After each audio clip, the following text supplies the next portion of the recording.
Hi friends, ಎಲ್ಲರೂ ಹೇಗಿದ್ದೀರಾ? ನೋಡಿ, ಇವತ್ತು ಟೆರೆಸಿಗೆ ಬಂದಿದ್ದೀನಿ. ಒಂದು ವಿಶೇಷ ಗಿಡದ ಬಗ್ಗೆ ಪರಿಚಯ ಮಾಡಿಕೊಡೋಣ ನಿಮಗೆ. ನಿಮಗೂ ಗೊತ್ತಿರತ್ತೆ, ಎಷ್ಟೋ ಜನರಿಗೆ ಗೊತ್ತಿರಲ್ಲ, ಅದರ ಉಪಯೋಗ ಗೊತ್ತಿರಲ್ಲ.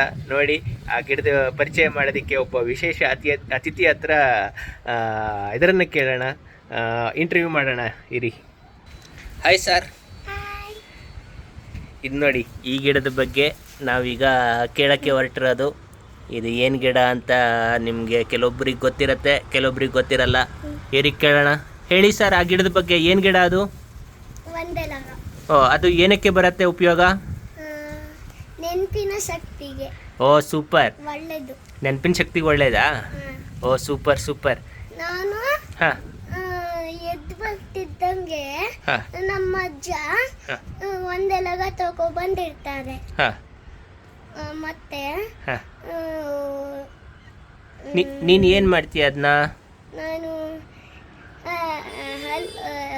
ಹಲ್ತಿಕ್ಕಿ ಮತ್ತೆ ಒಂದೆಲಗ ತಿನ್ಕೊಂಡು ರಾತ್ರಿ ಕುಡಿತೀನಿ. ಓ ಸೂಪರ್. ಆಮೇಲೆ ಮೇಲೆ ಬಂದು ಒಂದೆಲಗಕ್ಕೆ ನೀರೆಲ್ಲ ಹಾಕ್ತೀಯಾ? ಹೌದು. ಹೌದಾ? ಎಷ್ಟೊತ್ತಿಗೆ ಹಾಕ್ತೀಯಾ? ಸಂಜೆ ಸ್ಕೂಲೆಲ್ಲ ಬಿಟ್ಟು ಬಂದ್ಮೇಲೆ?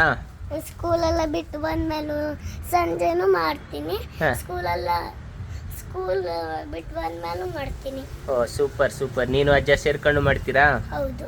Okay, very good.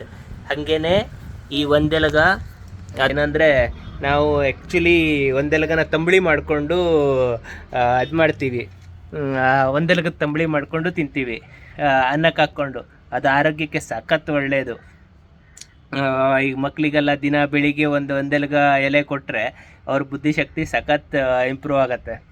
ಈ ಊರಲ್ಲೆಲ್ಲ ಅದು ಮೊದಲು ತುಂಬ ಸಿಗ್ತಿತ್ತು. ಇವಾಗ ಎಲ್ಲ ಕಳೆನಾಶಕ ಅನ್ನೋದನ್ನು ಹೊಡೆದು ಒಂದೆಲಗ ಸಾಯಲಿ, ಅಲ್ಲಿ ಯಾವ ಗಿಡನೂ ಇರಲ್ಲ. ಅದು ಎಷ್ಟು ಆರೋಗ್ಯಕ್ಕೆ ಕೆಟ್ಟದು ಅಂತ ಯಾರಿಗೂ ಅರ್ಥ ಆಗ್ತಾ ಇಲ್ಲ. ಬಟ್ ಅರ್ಥ ಆಗೋಷ್ಟು ಹೊತ್ತಿಗೆ ಎಲ್ಲನೂ ಮುಗಿದೋಗಿರತ್ತೆ. ಯಾಕೆಂದರೆ ಅಷ್ಟು ಇದಾಗ್ಬಿಟ್ಟಿರತ್ತೆ. ಅಲ್ಲಿ ಏನು ಗಿಡನೇ ಇರಲ್ಲ, ಎಲ್ಲ ಔಷಧಿ ಹೊಡೆದು ಆ ಔಷಧಿ ಗಿಡನೇ ಸಾಯಿಸೋವಂಥ ಔಷಧಿ ನಮ್ಮ ಮನುಷ್ಯರಿಗೆ ಒಳ್ಳೇದು ಮಾಡುತ್ತಾ? ಅದು ಯಾರೂ ಅರ್ಥ ಮಾಡ್ಕೋತಾ ಇಲ್ಲ. ಹಾಗಾಗಿ ಆದಷ್ಟು ಆ ಕಳೆನಾಶಕ ಹೊಡೆಯೋದನ್ನು ಬಿಡಿ. ಮ್ಯಾನ್ಯುವಲ್ಲಿ ಕೈಯಲ್ಲಿ ಕಿತ್ತು ಆ ಕಳೆಗಳನ್ನು ಅದನ್ನು ತೆಗೆದು ಗಿಡದ ಬುಡಕ್ಕೆ ಹಾಕ್ತಿದ್ವಿ. ಮೊದಲೆಲ್ಲ ಹೆಂಗೆ ಅಂದರೆ, ನಾವೆಲ್ಲ ಚಿಕ್ಕವರಿದ್ದಾಗ ಎಲ್ಲ ತೋಟದಲ್ಲಿ ಕಳೆ ಬೆಳೆದಿರೋದನ್ನೆಲ್ಲ ಕಿತ್ತು ಅಡಿಕೆ ಗಿಡದ ಬುಡಕ್ಕೋ ತೆಂಗಿನ ಗಿಡದ ಬುಡಕ್ಕೋ ಹಾಕ್ತಿದ್ವಿ. ಅದು ಗೊಬ್ಬರ ಆಗೋದು. ಆ ಕಡೆ ಕಳೆನೂ ಹೋಯ್ತು, ಈ ಕಡೆ ಗೊಬ್ಬರನೂ ಆಗ್ತಿತ್ತು. ಇವಾಗ ಹಂಗೆ ಎಲ್ಲಿದೆ? ಎಲ್ಲ ಬಂದರು ಸ್ಪ್ರೇ ಮಾಡಿದ್ರು, ಎಲ್ಲ ಸುಟ್ಟು ಸತ್ತೋಗತ್ತೆ. ಅದು ಕಳೆ ಗಿಡ ಸಾಯೋದ್ರ ಜೊತೆಗೆ ಈ ನೆಲನೂ ಅಷ್ಟು ಕ್ರಿಮಿ ಎದುರನ್ನ ಮಾಡಿಬಿಟ್ಟಿರುತ್ತೆ. ಅದು ಎಷ್ಟು ಕೆಟ್ಟದ್ದು ಗೊತ್ತಾ ಆರೋಗ್ಯಕ್ಕೆ? ಯಾರೂ ಅರ್ಥ ಮಾಡ್ಕೋತಾ ಇಲ್ಲ. ದಯವಿಟ್ಟು ಮೊದಲು ಹಳಬ್ರು ಏನು ಮಾಡ್ತಿದ್ರಲ್ಲ, ಅದು ತುಂಬ ಒಳ್ಳೆಯದು. ಆ ಗಿಡನ ಕಿತ್ತು ಗೊಬ್ಬರ ಮಾಡಿ ಅದನ್ನ ಬಿಟ್ಬಿಟ್ಟು ಕಳೆನಾಶಕ ಯಾಕೆ ಹೊಡಿತೀರಾ?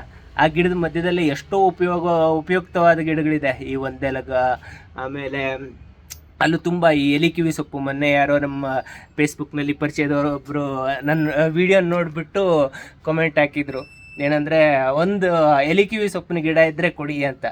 ಏನಕ್ಕೆ ಅಂತ ವಿಷಯ ಕೇಳಿದಾಗ, ಊರಲ್ಲಿ ಅವ್ರ ಮನೆಯಲ್ಲೆಲ್ಲ ಮೊದಲು ತುಂಬ ಆಯ್ತಂತೆ, ಕಳೆನಾಶಕ ಹೊಡೆದು ಈಗ ಯಾವುದೂ ಇಲ್ಲ, ಎಲ್ಲ ಸತ್ತೋಗ್ಬಿಟ್ಟಿದೆ. ಒಂದು ಗಿಡ ಮಾಡ್ಕೊಳ್ಳೋಣ ಅಂದರೆ ಗಿಡ ಸಿಗ್ತಾ ಇಲ್ಲ, ಏನೋ ಔಷಧಿಗೆ ಬೇಕಾಗಿತ್ತು ಅಂತ. ಈ ಪರಿಸ್ಥಿತಿ ಬಂದುಬಿಡತ್ತೆ. ಸೊ ಆದಷ್ಟು ಈ ಕಳೆನಾಶಕಗಳನ್ನು ಹೊಡಿಬೇಡಿ. ನೀವು ಎಷ್ಟಾಗತ್ತೋ ಅಷ್ಟು. ಊರಲ್ಲಿ ಆ ಥರ ಆಗಿದೆ. ಈಗ ನಾವು ಬೆಂಗಳೂರಲ್ಲಿ ಎಲ್ಲೋ ಕೆಲವೊಂದು ಕಡೆ ಮಾಡ್ಕೋತಾ ಇದ್ದೀವಿ. ಈ ಥರ ಕೆಲವೊಂದು ಗಿಡಗಳನ್ನು ಮಾಡಿಕೊಂಡು ನಮ್ಮ ಉಪಯೋಗಕ್ಕೆ, ನಮ್ಮ ಆರೋಗ್ಯದಾಯಕ ಜೀವನಕ್ಕೆ ಗಿಡಗಳನ್ನು ಬೆಳೆಸ್ಕೊಂಡು ಯೂಸ್ ಮಾಡಿ. ನೋಡಿ, ಇವನಿಗೆ ನಮಗೆ ಎಷ್ಟಾಗತ್ತೆ ನಾವು ನಮ್ಮ ಮುಂದಿನ ಪೀಳಿಗೆಗೆ ನಮ್ಮ ಕೈಲಾದ ವಿಷಯಗಳನ್ನು ಟ್ರಾನ್ಸ್ಫರ್ ಮಾಡೋಣ, ಕೈಲಾದಷ್ಟು ಅವ್ರಿಗೆ ಪರಿಚಯ ಮಾಡಿಸೋಣ. ಗಿಡಗಳ ಬಗ್ಗೆ ಇರ್ಬೋದು, ಅಥವಾ ನಮ್ಮ ಪರಿಸರದ ಬಗ್ಗೆ ಇರ್ಬೋದು. ಸೊ ಅದು ತುಂಬ ಒಳ್ಳೆಯದು.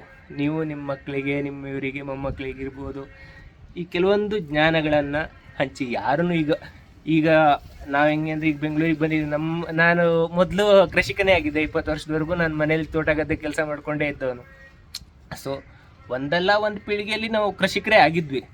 ಸೊ ಅದನ್ನು ಮರೆಯೋದು ಬೇಡ. ಮತ್ತು ವಾಪಸ್ ಕೆಲವೊಂದು ಎಷ್ಟಾಗುತ್ತೆ ಅಷ್ಟನ್ನು ನಮ್ಮ ಇದರಲ್ಲಿ ಜೀವನದಲ್ಲಿ ಕೃಷಿಯನ್ನು ಅಳವಡಿಸ್ಕೊಳ್ಳೋಣ ಅಷ್ಟೇ. Thank you.